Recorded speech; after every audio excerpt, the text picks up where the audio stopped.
By now it is more commonly known that the encounter with Dooku on Geonosis left Yoda with some great concerns. He had not anticipated that his former Padawan had truly turned towards the dark side, nor did the Grandmaster know that his power had reached the level that it had. However, the lingering implications of Dooku's powers and actions that day left Yoda with a much deeper and a much more profound fear. The fear of Dooku's master, Darth Sidious, and a terrible realization about the Sith and their grand scheme. Hello again, lore junkies, and welcome back to the Archives. Once again, it is the novels of Legends continuity that yield more secrets about the thoughts of major galactic players. And in the book Labyrinth of Evil, we get a peek into Yoda's psyche as he contemplates Dooku and his role as a Sith Lord, the state of the Jedi in conjunction with the New Republic, and more. This passage may be crucial in understanding Yoda's choices during the latter days of the war, and the events of Revenge of the Sith. So my friends, the archives are open, let us begin. On Geonosis, the power of Darth Tyrannus struck fear into every Jedi that heard of it, and especially fear into Yoda. Yoda outclassed his former apprentice on the basis of experience and knowledge alone, but that did not mean that Yoda was not surprised by the depths of power that Dooku had achieved in such a short period of time. In the Battle of Force ability, the two had stalemated, and in a contest of the lightsaber, Yoda was forced to concede how well Dooku was doing against him.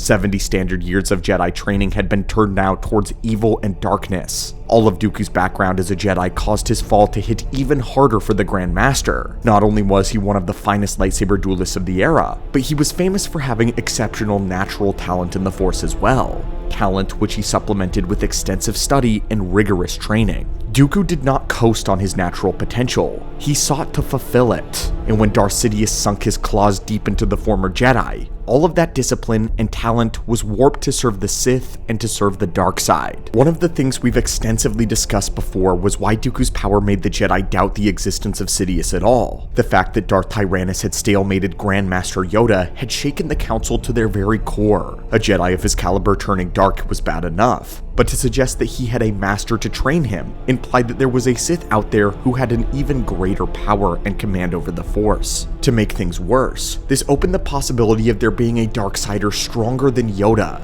The Jedi deemed this an impossibility, because to them, they believed they would have otherwise sensed such a powerful being, and so they coped by theorizing that Dooku had taught himself through Sith holocrons, and had lied about the existence of a master and Sidious in order to throw the Jedi off of his trail. But in 19 BBY, irrefutable evidence of Sidious existence surfaced, throwing the Jedi into a deep panic. This is where Yoda sat down to meditate on its implications. Yoda mentally revisited the duel on Geonosis with a fresh perspective, and Yoda was stricken with deep misgivings as what he saw, and the implications of Dooku serving a real, tangible Sith order. The thoughts Yoda has in Labyrinth of Evil occurred during his meditations right before the Battle of Coruscant breaks out. Once again, he is attempting to look into the future, but the Grandmaster is frustrated by the dark side blocking his sight. This is what Labyrinth of Evil reads. Though he was scarcely aware of it, his eyelids were squeezed tight, his eyeballs dancing beneath as if incapable of focusing on any one thing. He had an image of himself drawing aside a veil only to find another, and another beyond that. The dark side frustrated his every effort to see clearly. Experience was still something new to him. Even though he'd had centuries to grow accustomed to foreboding, he had lived far longer without it. The dark side never completely disappeared.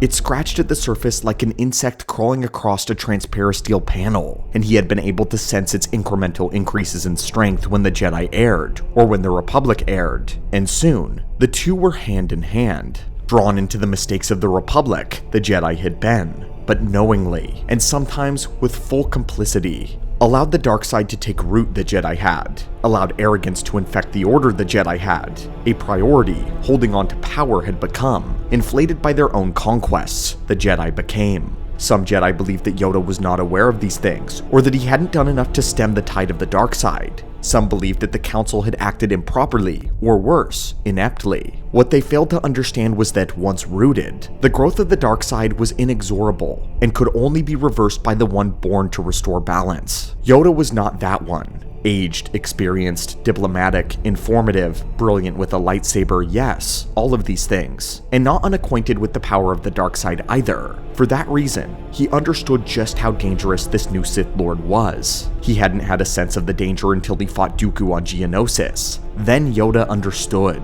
In self-exile for 1,000 years, the Sith had not merely been waiting for an appropriate time to re-emerge and exact revenge, but for the birth of one strong enough to embrace the dark side fully and become its dedicated instrument. This was Sidious, powerful enough to hide in plain sight, powerful enough to instruct his apprentice Dooku to expose him, and still remain hidden from the Jedi, and as arrogant as the Jedi, convinced that his way was the only way. Did he know about Skywalker? Surely he did. What better way to ensure total victory than by killing or corrupting the Chosen One? Even if not that one, someone so strong in midichlorians, someone birthed by the Force itself. Qui-Gon would have said, never a doubt about Anakin's mother that she may have been lying. The boy had no father, none that she had chose to remember, none she would honor with that title. The Sith were aware of Skywalker. How would he react when they tried to finally ensnare him? So there's a lot to unpack here, and it's all very important. Firstly, I love that we get a visual on what the dark side veil looks like in the Force. Earlier in the chapter, it mentions how they were whirlpools or currents in the Force that sucked the Seeker's concentration. It also describes how the waters were muddied and corrupted. But when Yoda is able to push through all of it, he's met with the visual of an endless corridor of curtains. Every time he would pull one back, he's met with another, and so on and so forth, without ever fully piercing through it. We talk a lot about the veil of the dark side, which disrupts the Jedi's ability to gain insight about the war or to see the future. Descriptions are often vague, but now we finally understand what it's like from their perspective. Yoda describes how he came to understand how dangerous Sidious was only after dueling Dooku on Geonosis. During this 1,000-year time of peace, the Jedi still dealt with cults and dark Jedi who had grand plans, but never actually executed them. Most of their plans are limited to single worlds or star systems,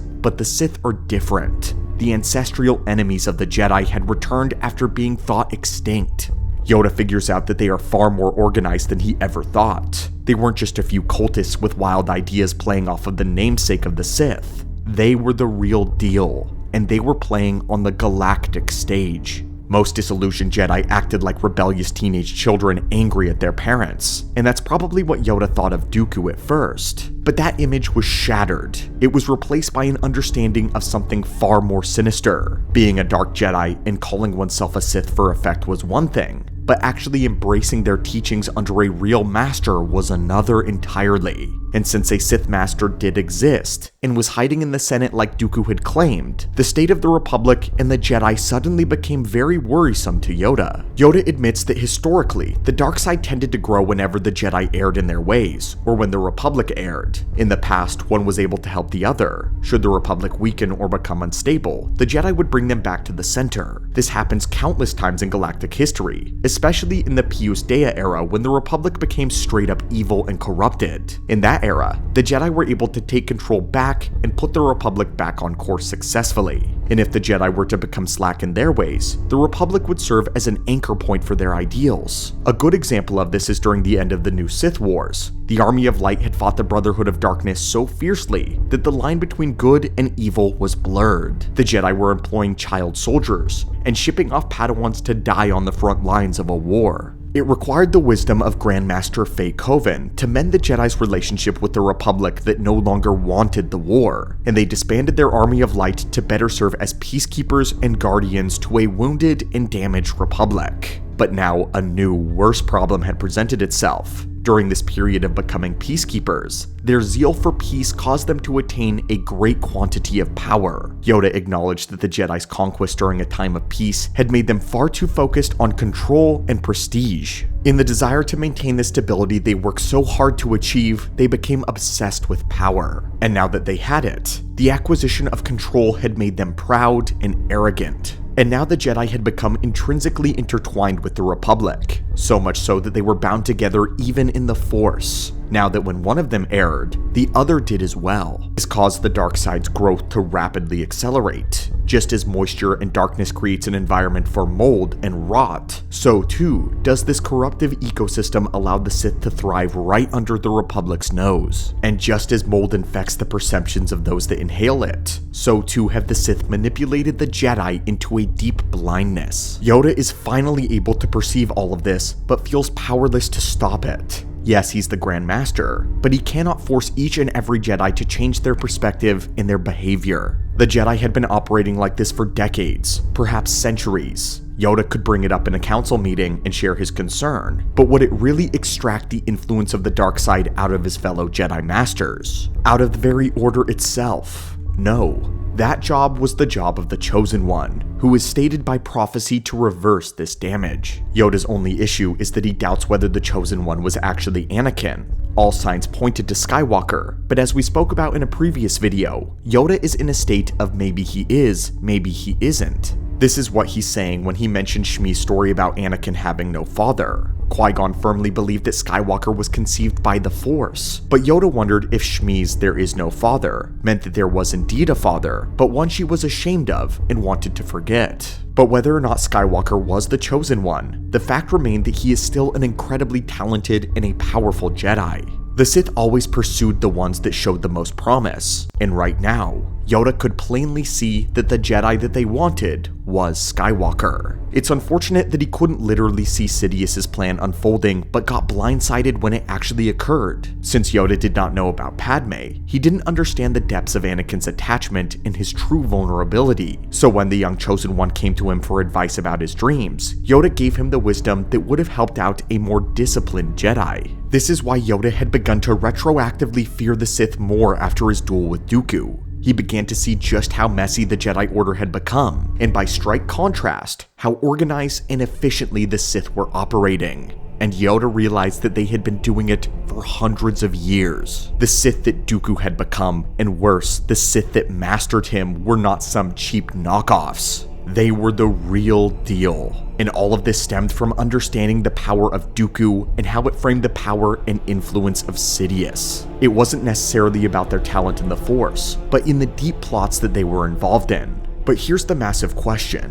What do you think on Yoda's analysis and conclusions? It seems pretty wild that Yoda was able to see much of Sidious's plan, yet was still blindsided when it actually came to fruition. The biggest thing I absolutely love about this moment is just how powerful Dooku truly is. Yoda knew his former apprentice was gifted, disciplined, and formidable, but he didn't expect him to be this strong. In Yoda's heart, there was a quieter assumption that Dooku had pieced together his power through stolen holocrons, fragments of forbidden knowledge, or half-understood teachings scavenged from the past. That would have been frightening enough, but manageable. What shattered the illusion was the realization that Dooku did not stand alone. He matched Yoda in both lightsaber combat and raw force ability, and yet he was still only an apprentice. The idea that someone capable of rivaling the Grand Master had been trained by a master greater still was deeply unsettling. But the true horror and the true reveal of the passage goes even further. This was not a new dark side movement. It was not a fractured cult. It was not a Sith rebirth starting from desperation and improvisation like so many before. This was the Sith of old, but new, evolved, a structured lineage, a patient, disciplined order that had survived, prepared, and returned exactly when the galaxy was the most vulnerable. When Yoda and the Jedi were the most vulnerable. Perhaps Yoda was believing and hoping that if he had more time, that if Anakin were the Chosen One, that he would step in sooner and would fulfill his destiny. But maybe this was the passive take that allowed the Jedi to fall. But what do you think, my friend? Should Yoda have shared his concerns with the Jedi Council no matter what their reaction may have been? Should Yoda have pulled back the veil and revealed not only how powerful the Sith were, but how weak the Jedi had become because they were intertwined with the Republic? Please let us know your thoughts on this fascinating deeper lore in the comments down below. As always, my friends, thank you so much for joining us here today in the archives, and may the Force guide you wherever your path takes you next. Catch you soon.